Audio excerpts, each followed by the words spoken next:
Hello बच्चों, let's read the question. So the question here is a match the column question. It says match column 1 जहाँ पे दिए गए हैं types of synovial joints with column 2 the bones involved and choose the correct option from these options which are given at the end. So यहाँ पे हम लोगों ने जो correct matching है वो ढूंढ के नीचे से options को हमने find out करना है. तो इस question के लिए जो key concept है वो है types and examples of synovial joint. तो साइनोवियल जॉइंट्स इस तरह के जॉइंट्स होते हैं जो कि फ्रीली मूवेबल जॉइंट्स होते हैं.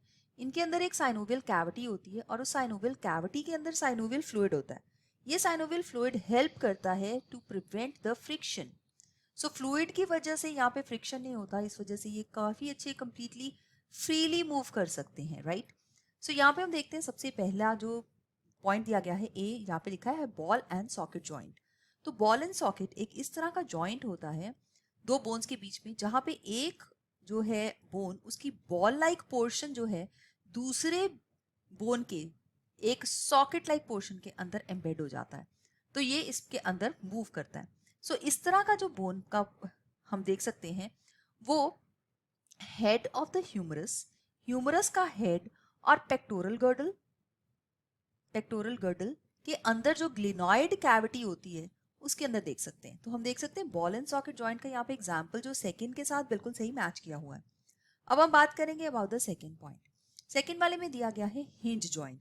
तो हिंज जॉइंट ऐसा जॉइंट है जो कि प्राइमरली एक प्लेन के अंदर ही मूवमेंट को अलाउ करता है. इस केस में एक स्पूल लाइक सरफेस होता है एक बोन का. तो एक बोन का spool like surface which fits into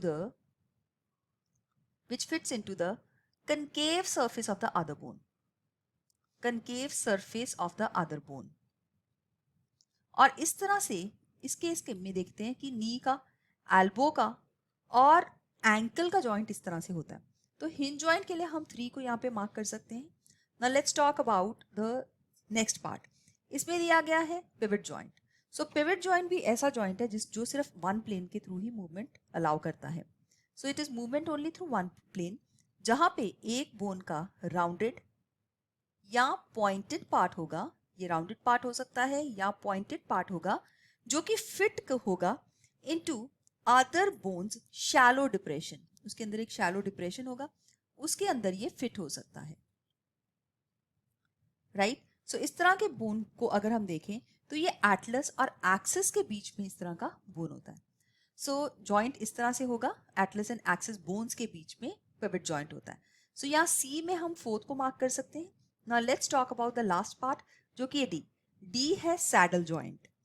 so saddle joint जो अलाउ करता है मूवमेंट एक काफी डायरेक्शंस में बिकॉज मूवमेंट्स फ्री होती हैं और ये एक तरह का इलिप्सॉइडल जॉइंट होता है. So this is a kind of a ellipsoidal joint.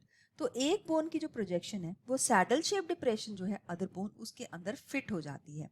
और इस तरह के जो जॉइंट्स हैं ये एग्जिस्ट करते हैं कार्पल और मेटाकार्पल ऑफ द थंब के बीच में.